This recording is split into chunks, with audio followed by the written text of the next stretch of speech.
Good morning, everyone. Probably it's good afternoon now. Um, Thank you to be here at this masterclass regarding volcanic wines. My name is Madre. Yeah, okay. My name is. Can you hear me? My name is Sergio De Luca. I am the director of buying for Italy at Enotria & Co. Um, right, today we will have a masterclass regarding volcanic wines or volcanic terroir, volcanic vineyards.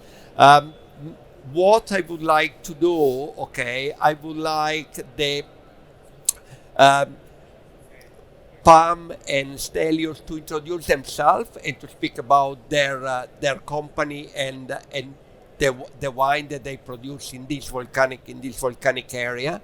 I would also like you to try the first wine of Santorini and the first wine of Planeta, and then it's up to Stellios and Pat to talk about the wine themselves.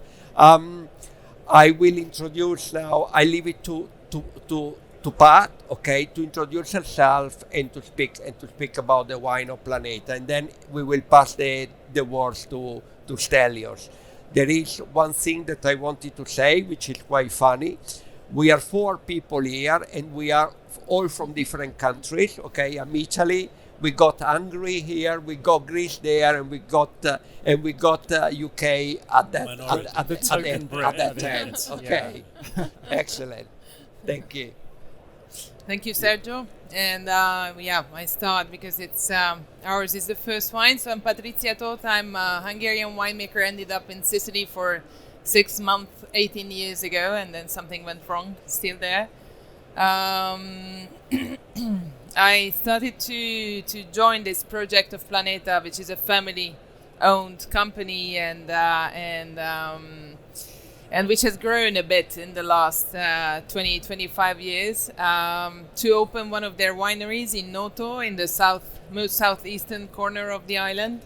Back in 2005, it seemed to be really an easy adventure by that time to do this put together the puzzle of this new cellar. And then I found obviously something in the whole story, quite an co-involving energy, which Sergio knows well. When I say family company, you might think it's a small family, but they are 15 cousins of first grade who are shareholders in the company, and I let you imagine all the rest. But obviously, this gave us in our hands a major surface, former polyfunctional farm. They were always co-involved in agriculture since the 16th century. And in the last 20, 25 years, we had a major focus on viticultural research and development. Today, we are back to the original form. So we are dealing with altogether 370 hectares of vineyards in 5 different spots, 5 independent estates. Olive production, grain, chickpeas, bees, and anything what you can imagine we are dealing with. From this, we have one of the projects for which we are here today. It's on the Etna. In the first 2000s, we started to look for a land on the northern slopes of the Etna. The family bought the first spot, and we are tasting together the wines from there in the northern slopes between 810 and 900 meters above sea level. It's called Contrada Sharanova. It's above the DOC Etna, but today I don't want to get into the bureaucratical part of it. So we call these wines Eruzione 1614 because this is the eruption which is passing under the slopes where we have these terraces. My job was just to complete it, as I said, to kick off these new projects. So it was quite a slow or a minor detailed winemaking in the last years, and I've been working a lot with the local varieties. So I can talk about them for ever and a bit more, but I think I pass the word to Stellios, and then we'll speak about the wines more.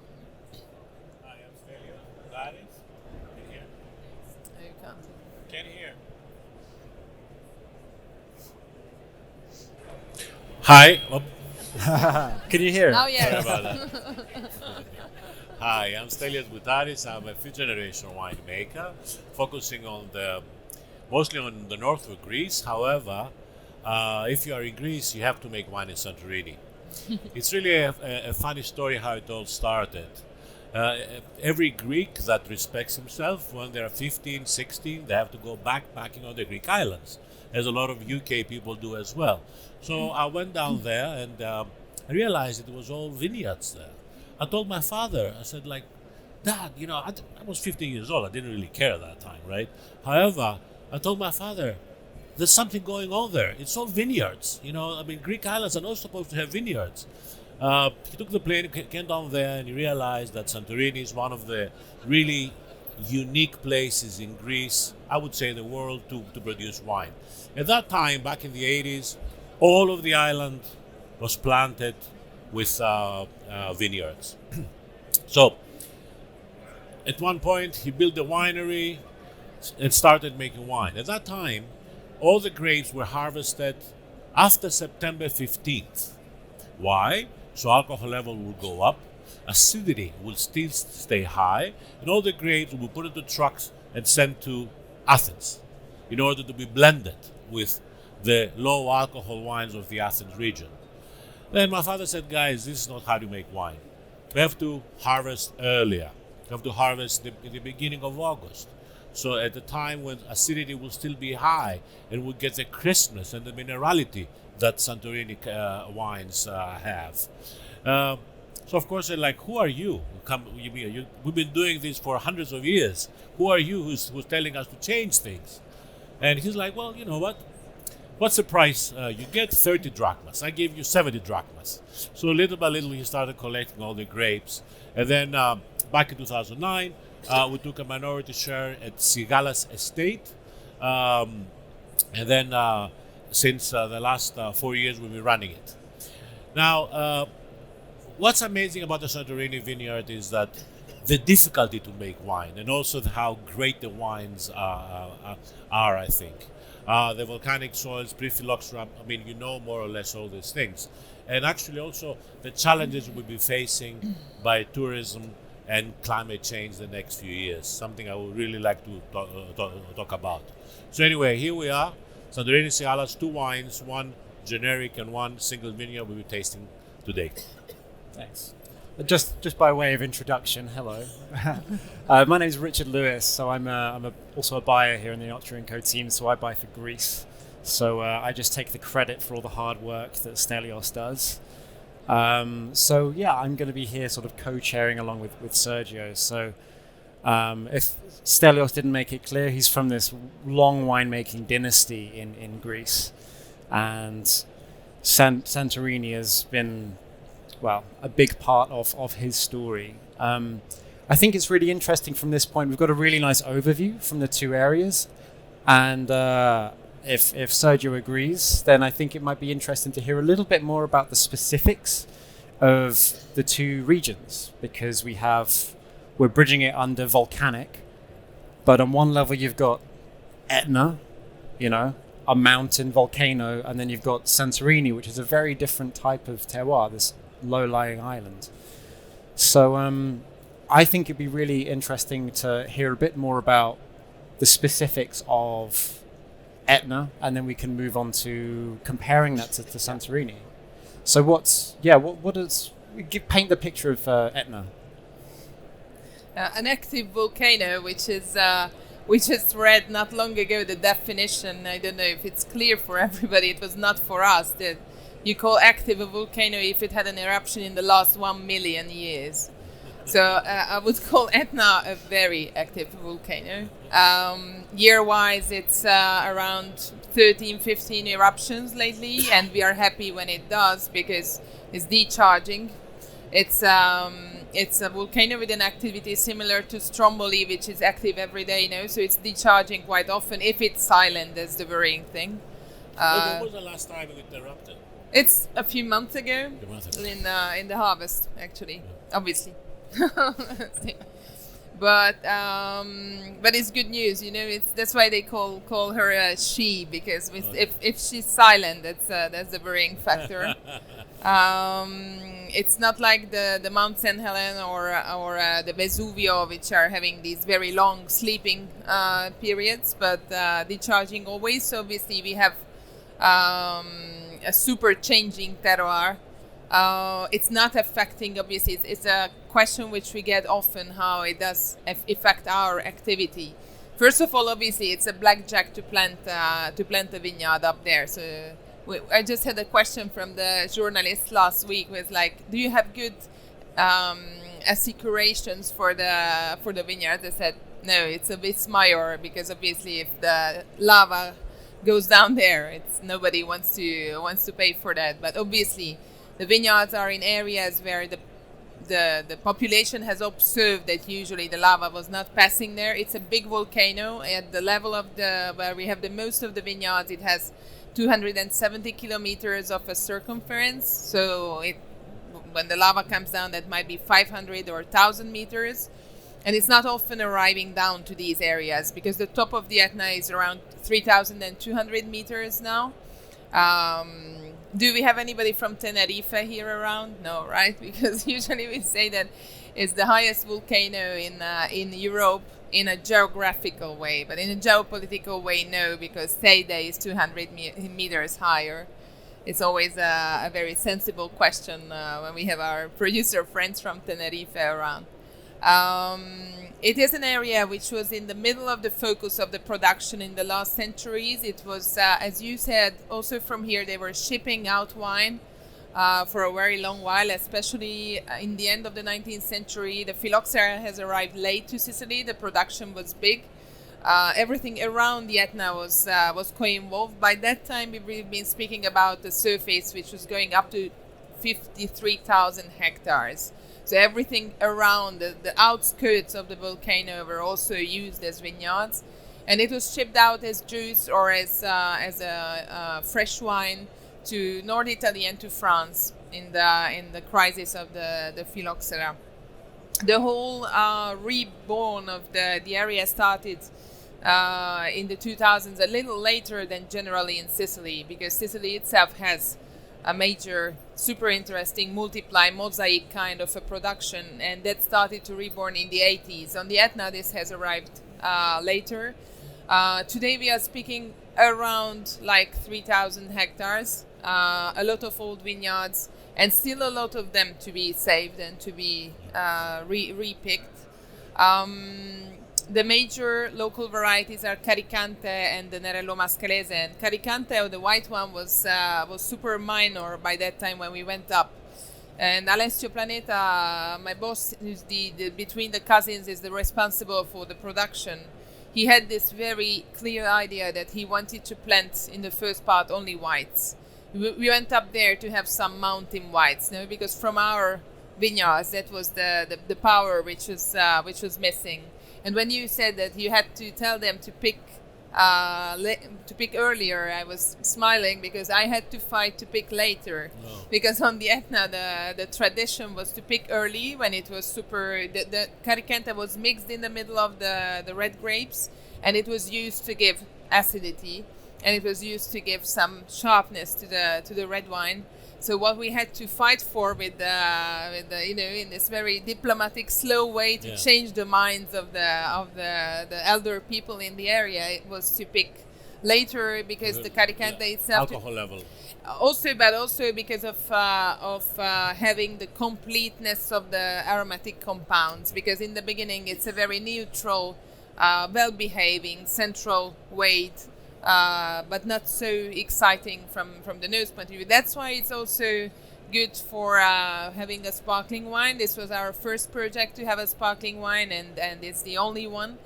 We are picking from the same vineyards from these two for these two wines which you have today. We are passing around the middle of September to get down around like 30% of the production, and that's what we use for the base for the sparkling. And then 4 or 5 more weeks. So usually we are arriving from after the 20th of October, we start to harvest, and we usually finish up to the 1st of November. This is slightly changing lately. That's something what we are observing. If you mentioned the climate change, we are having a little more concentrated harvests. So now instead of finishing around the 1st of November in the last 5 years, we are finishing around the 20th of October. Yeah. And if you haven't tasted the first wine already, this is the Planeta Brut. So please. I didn't realize this is the first Etna wine that Planeta had made. Is the sparkling? Is that what you said? As it was a beginning together, project? the two of them. The So two of them. Caricante and the sparkling came. Yeah. Okay. In 2009 was the first vintage. It's 100% Caricante. This exact bottle stayed on the lease for 28 months. It's harvest 2019, both of the wines. Yeah, it's good. It's really beautiful. Great. Thank you for that. Should we paint a little picture of Santorini, a little bit more than you have already? Well, it is an active volcano. We had the last eruption though in 50 something. So Santorini is one of these places that tourism hit it really late, and people were actually into agriculture, but they were very poor, and so they planted the grapes. Most of the grapes would go to Athens.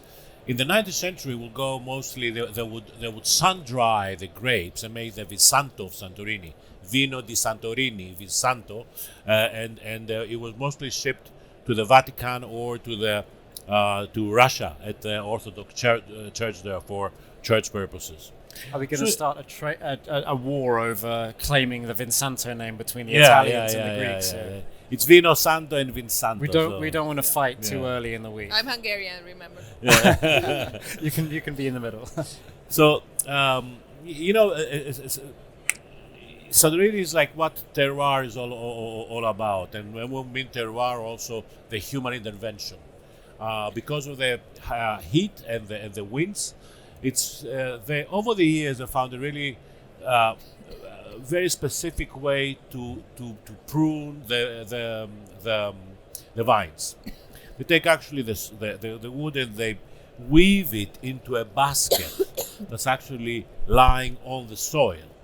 Now the grapes will grow within this basket, and they are covered by the leaves in order to protect them from the wind and sunburn. Now this happens over the years, and next year the wood will be bigger and bigger and bigger. Then at one point they would cut the vine, but the root system will stay the same. So another vine will come out, and this will go on over the years. Lately, what we've been doing, because very often what happens is that you might have the grapes that's lying on the soil, and you don't want that. So what we're doing a new system called kladevtiko, which means that you take the vine up to 50 centimeters high, and you do these baskets standing up, kind of. So smaller baskets standing up, again covered, but then you have better aeration, still protecting from the sun and the wind. So Santorini is a field blend. Assyrtiko is the main variety. About 70% is planted by Assyrtiko, but you have even more varieties like Athiri, Aidani, also some reds. We try to focus on Assyrtiko. We have some reds that are actually always mature later. Mandilaria, not a great variety, and of course Mavro Tragano, but we as Sigalas, we planted about 8 hectares and make really nice full-bodied wines. Yeah, just to pitch in here, so just in case people don't know, that one of the huge benefits that Stellios is talking about here is that because of the volcanic soils, phylloxera, this bug that kills grape varieties, it needs, I think the figure is it needs 5% clay in the soil to survive a certain part of its lifespan. Yeah. Santorini, because it's volcanic soils, has 0. Never arrived, yes. So if you put a bucket of phylloxera, if you put like a few little bugs in most places where grapes grow in the world, phylloxera will start killing your vines eventually. Yeah. And get a bucket of phylloxera, put it on Santorini, they won't survive. So yes, it's no phylloxera about Santorini. Now, for example, the vineyards that we take, I mean, it's very expensive to buy land in Santorini. Okay, everybody thinks of a tourist. Everybody wants to sell it and build a hotel. So what happened is like we long lease a lot of land from grape growers that are getting old. because of course the sons and daughters do not go to to vine growing. This is the number one problem we have in the next year. So what we do as a winery, we go out, we rent the land, have a long lease, and try either to replant or work the vineyard there. And very often when we replant, we do 100% Assyrtiko, of course, because we believe that this is the variety that is making a big difference. Now, everywhere we have also a concept called the 7 villages, because Santorini there are 7 villages that we can differentiate a little bit on the style of the wine. Really, it's a matter of height. You know, you have Akrotiri, where the ancient city of Akrotiri is earlier. We start harvest there like August 5th. You go all the way to Pyrgos around August 20th, all the way to Merovigli. The last wine we'll be drinking today is single vineyard in Merovigli, all the way to the end of September. So it's quite differences in altitude. Difference in altitude across yes, the island. yes. Okay. However, what really makes the difference is the quality of the grape grower. You see, they have these older guys that go there all the time. They make great grapes. Some of the other ones do not. Finding people to work the vineyards is our number one problem. That's why we come in and we do it for them. We have about 40 hectares of land that we cultivate, and of course we buy grapes here and there by contracts. So this is, one of the benefits is you get this old vine material, yes. But it's a very manual, very manual process. Yeah. So it's a double-edged sword. Yeah. And if you haven't tasted the second wine here, the Sigalas Santorini, this is the benchmark. The benchmark identity wine of Sigalas. Have this lemonade zest? Yes, please. Could we get a microphone Yes, to you if you're going to ask a question? Just so we're recording the sessions, so it'd be great to have that. Can we have a microphone, please?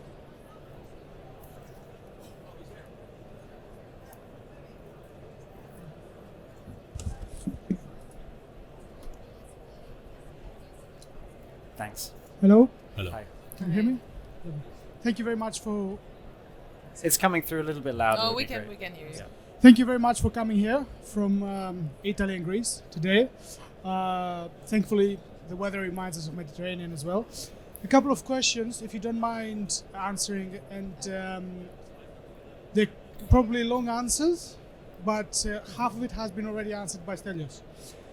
One of them is, what's your opinion on minerality in general and how that expression is produced into the wine? There's a lot of debate nowadays if it is coming from the soil or from the winemaking or the viticulture aspect of wine. And then regarding the older ancient vines of volcanic soils, how does your replacement program works when, for example, you've got to replace wines of over 100 years? How can you carry on with the consistency of quality of wine as it goes? And if there are protection schemes from European Union or from your states to help towards the challenges of tourism, real estate prices, and labor costs. You are that guy who's making the questions which thank you are so much. covering every Trying topic. to keep the right? masterclass going. Yeah. Thank you very much. Let's see if we are remembering to answer now. So first of all, we are trying to keep up this. The situation is a bit different because Caricante was a minor variety, Assyrtiko was a major variety in the middle. Okay, so for us, for example, old vineyards are always mixed and they are always 70% based on Nerello Mascalese. That's why our plantations on the Caricante, and today we decided to focus on the 2 white varieties, is a little different because these are younger vineyards. But in the old vineyards, we are using propagation, as you do, as I understand, with the baskets also. And plus, we are collaborating with the nursery to do an own messel selection, both on Nerello Mascalese and both on Caricante. There are no existing clones on the 2 varieties. There are just messel there are just biotypes, and and we really believe that our own method selection is something important to be done. Tourism is on the Etna in this moment. This year is something particular. I don't know. I haven't seen it, but if you've seen White Lotus, you know why. It's something which is going completely crazy. So it's, but generally speaking, wine tourism in Sicily was really slow 20 years ago. We ran from one estate to the other by the car. We opened it up. We brought some boxes of wine. We closed it and we went back to the other one. Against that, today, our company has around 12,000, 30,000 visitors a year in 3 different spots. Still today, the people are not really buying the wine on site. So it's not a place like California or Germany where you see your cases going out from the vineyard, because you have to fly both to the island. So that's making it really complicated. But the tourism part has really strongly connected to the part. And what was the first part of your question? Minerality. Minerality, yeah. I know why I wanted to skip it. But anyway, we have a common friend, and actually I'm really waiting for. I don't know if you know that John is now working on a new book.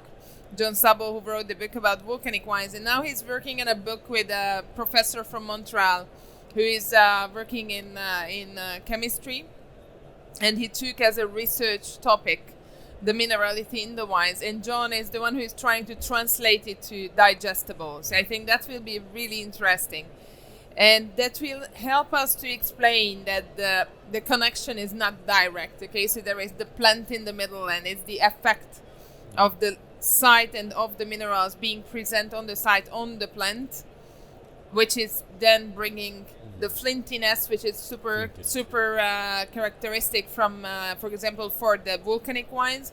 But then on the other side, we have also other mineral effects or compounds, or another group which we see in Capo Mirazzo, in one of the other estates, which is super sea exposed, and there we have more this iodic, salty, umami kind of effect on the wines. All these are topics of physiological research today, and in some sites we have proof on what's going on in a analytic way, or in an analytic level. In some sites we have an idea how the place is affecting the plant, and what's the result on the bottle, but without any scientific proof in this moment. So obviously it's a super interesting question.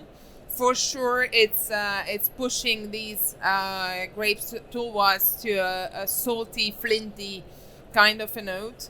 Obviously, we get all a little stressed when we hear the word, oh, it's a taste mineral, because there obviously your mind is like, oh, wait a moment, that's not the exact point. And one more thing on these wines, I think. One thing is the volcanic soils effect, but at least as important is being on a mountain spot. Okay, so being in a mountain viticulture is at least as important to make them sharp. We have huge differences in between the different sites. We are producing Caricante at around 700 meters and around 900 meters, and the size of the wine in the mouth and the shape of the wine in the mouth is completely changing. Okay, pass the word to you if you have a more. Well, thank you, Patricia. I mean, you're an enologist by training, and I'm not an enologist by training, so your opinion is always much more serious than ours. I would be more like direct. I think in Santorini, the volcanic soil is the reason of the minerality and the flintiness. We planted Assyrtiko in other parts of Greece. You have the same varietal flavor to it, but you cannot get the minerality that you get in Santorini. The acidity is there. The saltiness sometimes is there. However, not this amazing minerality that you find in a wine like this. Now, there are EU sponsor programs for replanting. However, with the new plantings, you only get about 5 to 6 hectares a year of new licenses in order to plant. So it's very small. I mean, I wish we could have more. Now regarding the problem with the tourist industry, this is a number one problem. This is a number one problem. One, you cannot find people to work, and two, the economics of building a hotel or planting a vineyard are just not there. So, we try to find places of land that are not so sexy for tourism, or we work with some growers, big growers who really believe in that. We should keep that. I'm optimistic, I have to say. I'm not saying, and I think the people are going to realize that if you just build houses and hotels, then the place is not nice anymore. You own this land.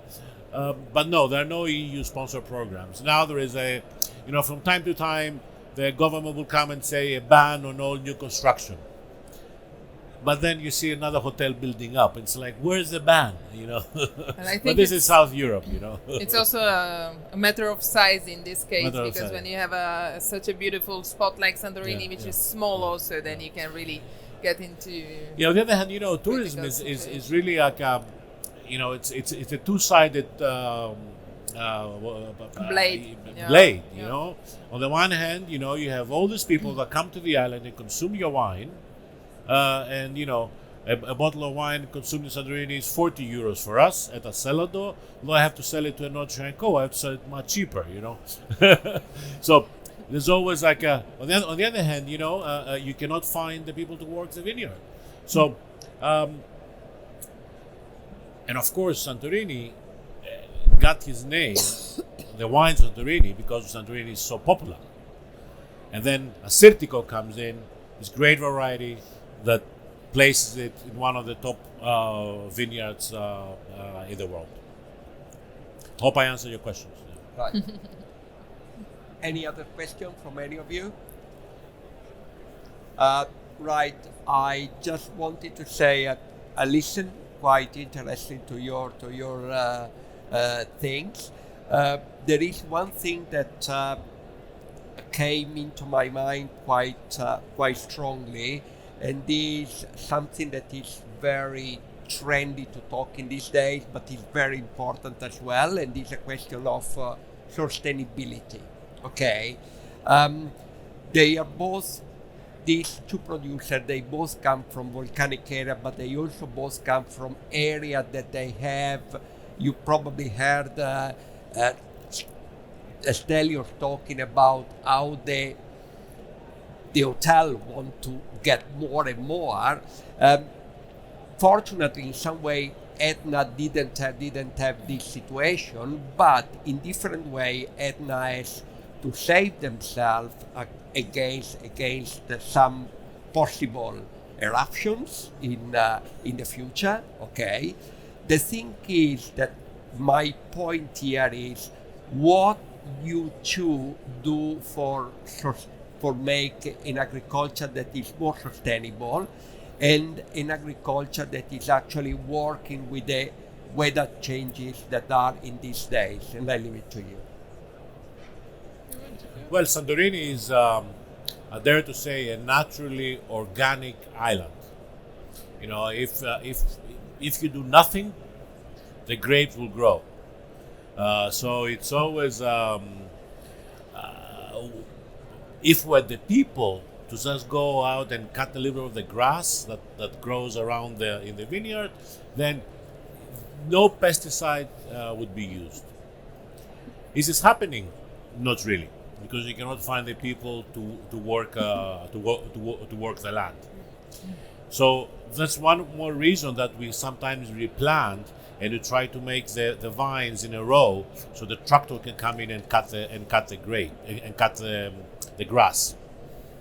At the same time, we want to plant some grass, some crop. How do you call them? Crop grass. So because it protects from the temperature, and also creates some sort of competition between the vine and in order for the root system to go farther down. So yes, Santorini could be, and a lot of us are going this direction to be completely organic. It's not yet. Will it be sooner than later? I hope so. I really do hope so. How about water on Santorini? Yeah, Because water is water was never really needed, because that's one of the parts of the terroir of the island, is that because you have this big cliff, you have the cliff from 300.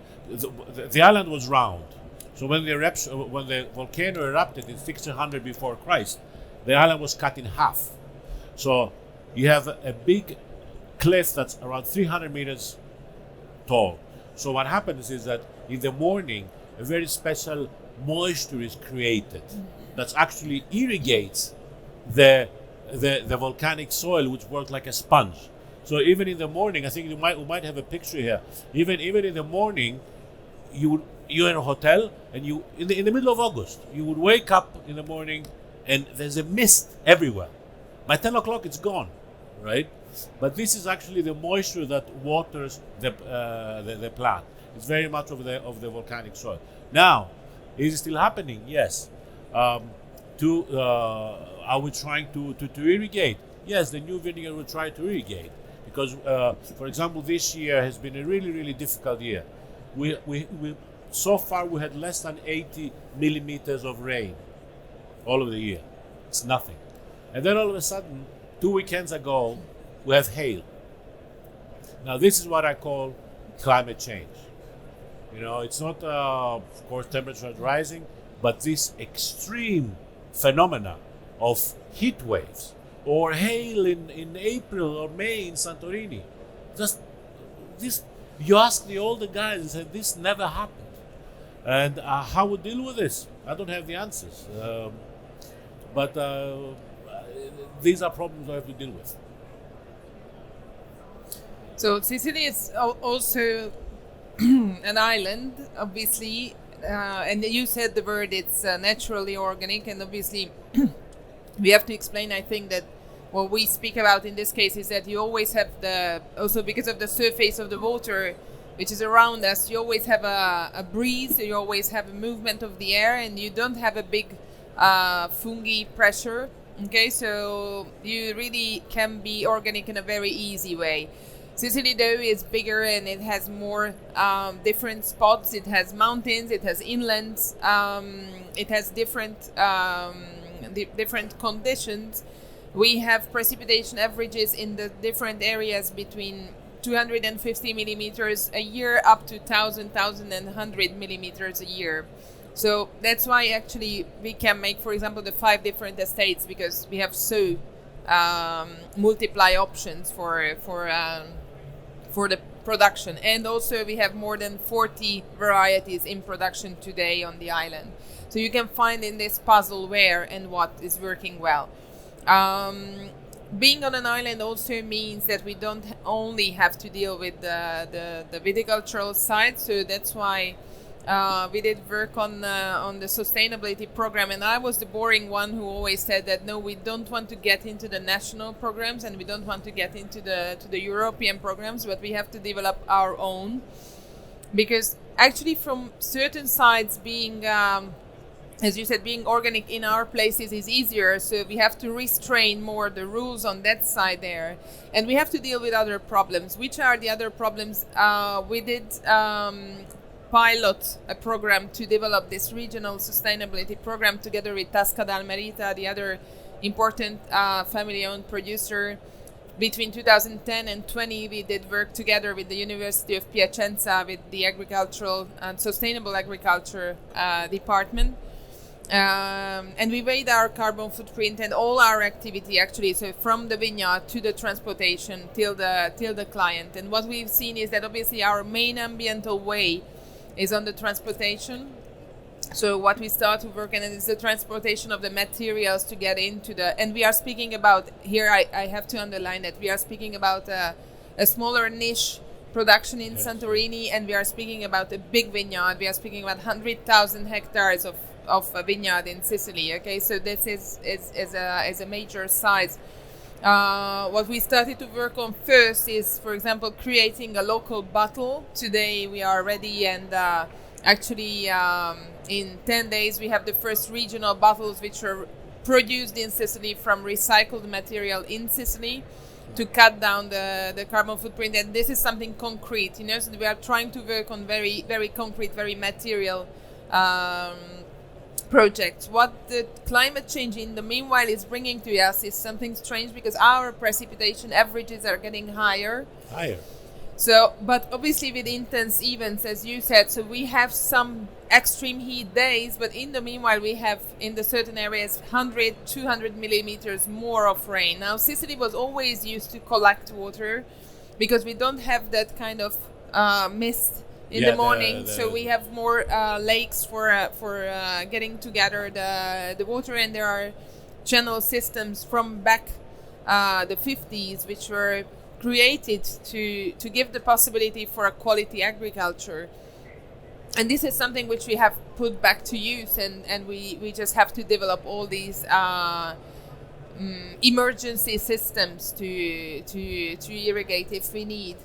But we are not complaining, because having more water is always easier to be managed than not having water. Now it's traditionally the vineyards were not irrigated. Now we try to irrigate them. Yeah. Now it's always like is it correct thing to do or not? If you don't irrigate them, you might lose the crop. Exactly. So you also have to think about the economical sustainability in of Santorini, 2021, our cost of water was €1 per kilo. That's the water we had to buy in order to irrigate. No, we are lucky. Now we're trying to get the municipality to make us a system and get all the water from the biological clean whatever. The other thing what we have just to complete as a big difference is that we have a lot of manpower. We have people. We have people, and I'm coming over to get some. I touch Ship food, them down, hidden, all taken by us. No, but what has happened is it's just the history. The last century Sicily stayed poor for the whole century, so everybody was always involved still in agriculture, and something has happened, and that was really lucky that the cooperatives stayed alive, and they, after certain events, they saved certain areas. For example, Settesoli from Memphis was the key for the survival. In 1968, there was a major earthquake in the area of Memphis, which has destroyed 5 villages. The first activity which restarted was viticulture, because the vineyards were there. And this gives work, and this kept people in the agriculture in the area. There we are speaking about 6,000 hectares between 3 villages and 2,000 families. Now today we are working with the sons of these families, and we see second generations coming into the company. And this is why actually we are also trying to grow back to have this polyfunctional farm system, because what gives this is that we can keep these people in contract for 12 months a year. Okay, which is the other problem when you don't have manpower, and I'm experiencing that personally in Hungary in my vineyard, is that you always work with different people every year, and you have to teach them. And obviously for the long-term quality of the production, that's really, really difficult. So in this case, Sicily from this point of view is really an Eden, and we have a lot of people who are working with us, all locals. I can tell you that the only foreigners in the company is our here present expo director, who is British, and myself. So that's the only external. So just so we don't have a huge amount of time left. If you haven't tasted the last wine yet, the Cavalieros, it's a really special wine in my opinion. And we kind of touched on this subject with a fantastic question earlier about minerality. And really the last thing we wanted to cover off was we're talking about volcanic areas and how that comes through in the wines. And can you talk about a volcanic, can you blind taste a wine and say this is from a volcanic terroir? And I think this is a great wine to taste whilst you're having that in mind. So I think it'd be really interesting to hear more about Cavalieros as a vineyard. Yeah, I mean, this is from the village of Imerovigli, which is the last to be harvested. And actually, now this is going to be a problem over the next few years because this is a really touristy area there. So we're trying very hard to keep this vineyard. And but what really makes the difference in this wine is that it stays on the lees for 18 months before it's released. So you can feel the full bodiness of this wine, keeping the minerality. This is a wine that can be, if we're at the 15 now, for example, would be great. I think it's interesting to see now that they are in the glass for a while, the 3 and 4 together, because they are, I think, quite evidently speaking about the soils where they've been produced. We haven't spoke about the Eruzione Bianco. It's 90% Caricante and 10% of Riesling. Riesling was something which we've put to one terrace because we were really inspired by, since it was a new vineyard and the Caricante was the focus. We tried to put close some grapes which were curious from a physiological way, which could be similar, for example, in the fact that they are developing this aromatic compound in the really last part of their maturation. So we have one terrace of Riesling and a few plants of Furmint, and it's not my fault. And in this case, we have blended together the original 9 terraces of Caricante and 1 terrace of Riesling. I think both of them, and we also stay on the lees. We are not steering it, but staying on the lees for 12 months after the harvest, and then staying 1 more year in the bottle. So they are, I think, quite. Both of them are very calm and 20, 21, or is it 19? 19. Yeah, we are getting out to the Fantastic. 19 now. Okay. This is the part when producers are making compliments to each other. You know, you have to suffer this part also. Please, yes. Could we get the microphone down? Just, yeah. Microphone, please.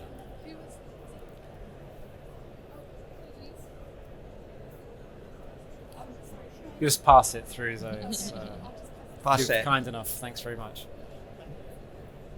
Hi, you can hear me. Yeah, so Robin Goldsmith, part of a new Volcanic Wines body.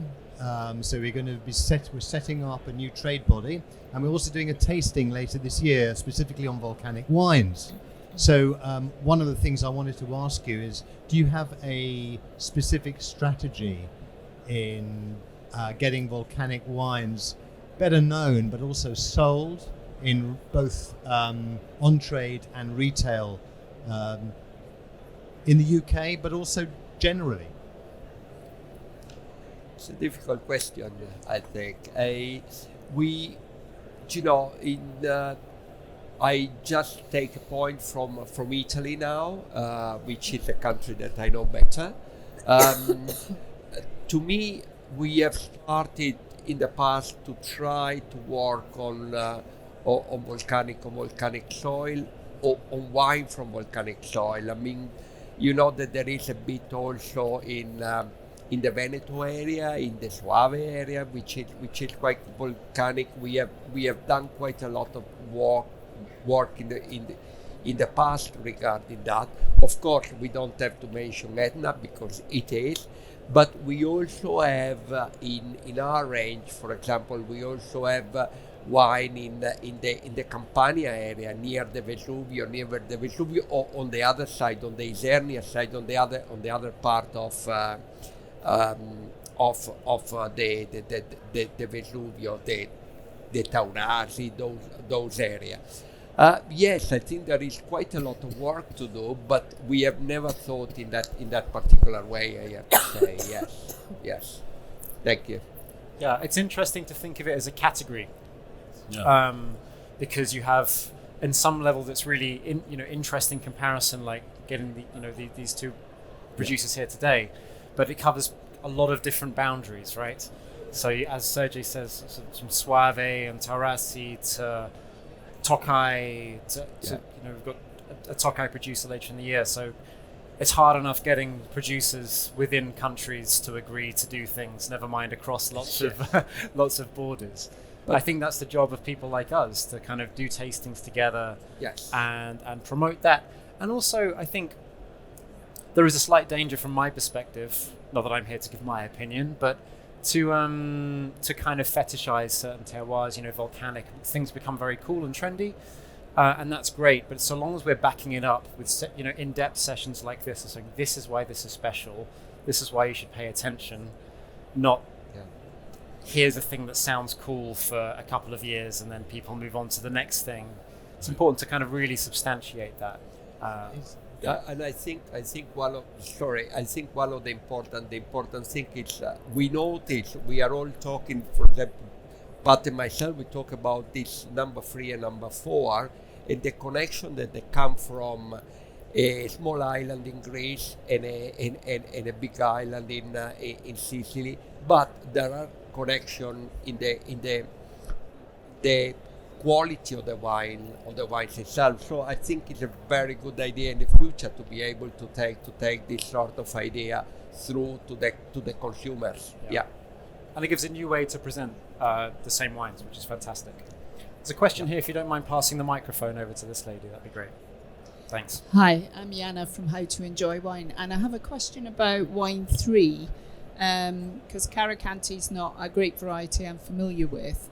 So adding Riesling to it, is that what's making it really quite aromatic on the nose, or is Caricanti like that? I mean, it's an amazing is like nose. that, so I hope you will have the chance to taste, for example, our Dochetna Bianco, which is just pure Caricante, and then you will, I think it will give a better idea, because that's the wine which we have to introduce the profile of the Caricante. It gives, in my opinion, we did it to have like a single vineyard wine. So we have 9 terraces in 1 terrace. It was not something which we ideated to correct one quality of the wine. But if I have to break it down to what it gives to the wine, it's more a third dimension in the mouth. So Caricante, also when you push out the harvest and you have this more open and more complete aromatic compound, it still tends to be a little slim in the mouth.